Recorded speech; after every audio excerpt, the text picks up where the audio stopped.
Good morning mga kabahidor. Hindi to good morning dito sa Canlaon. Tingnan nyo naman oh. Hindi ng ano. Hindi ng damage dito sa Canlaon. So makikita natin talagang napakaraming napakaraming bato no galing sa taas. Yun sa dulo kita natin yung ng bulkan baka nandiyan galing ng tubig no sa bukid ng may bulkan banda. Kaya dito pagbaba dito ng tubig may halong bato pa. Yung mga bahay na talagang masaot mga bahay. Yung mga sasakyan tingnan niyo no nasa gilid na ganoon na. Hindi na may tsura no.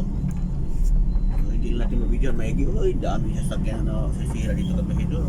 Tingnan niyo yan yan yan, sasakyan yan multi-cab, mga motor. So ang dami talaga.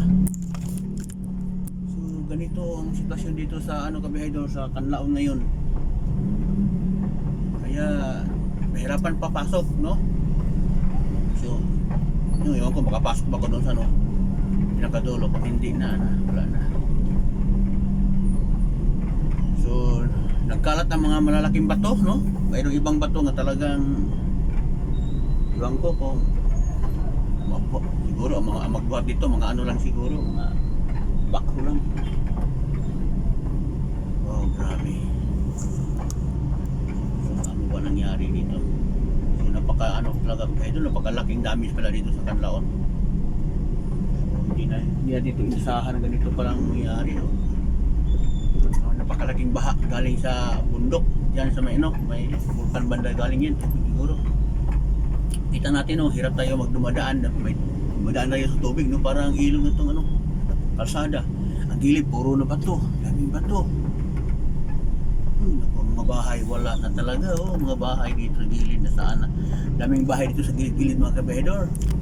Pero ngayon hindi ko na hindi mo na matansya kung nasaan na.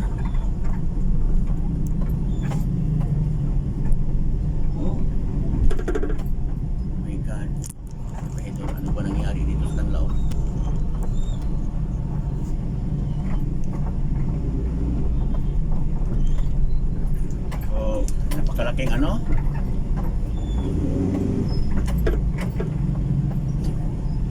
my god, tingnan nyo naman ito naging one lane na lang to sa gilid puro na mga malaking bato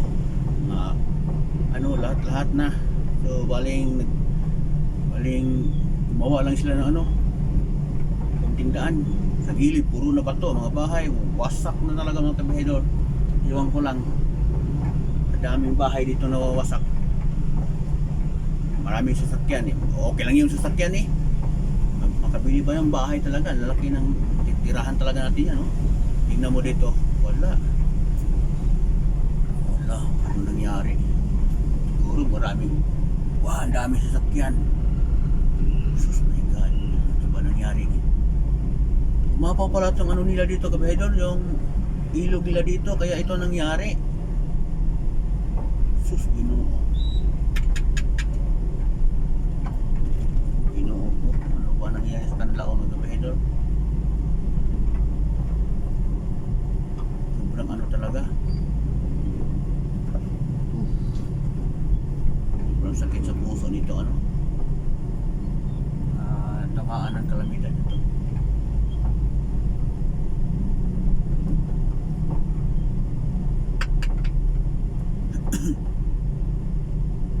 Mga kabahidor napakahirap talaga ng sitwasyon nito.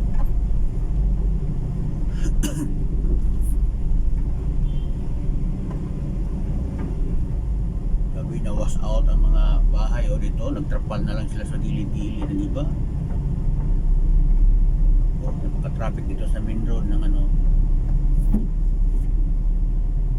main road dito sa Canlaon. Ibig sabihin kahapon pa to ganito na sitwasyon.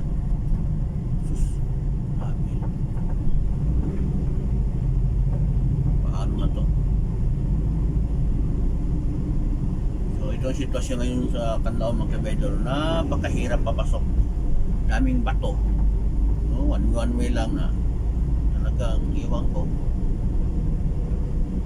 Yan lang kabihay doon, pinakita ko lang sa inyo kung gaano kahirap dito sa Canlaon, no? Papasok pa lang, abot na tayo ng ilang oras, sobrang traffic, sobrang ano, doon pa lang, late na tayo nag-video nga eh.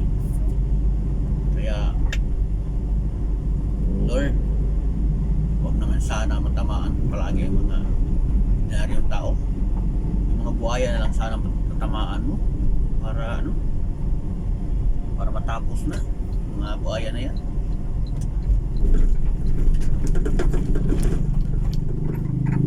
Ay nako, tayo na tayo mga kamedor. Layo pa natin biyahe natin, pasok pa tayo doon sa ano, pinaka loob.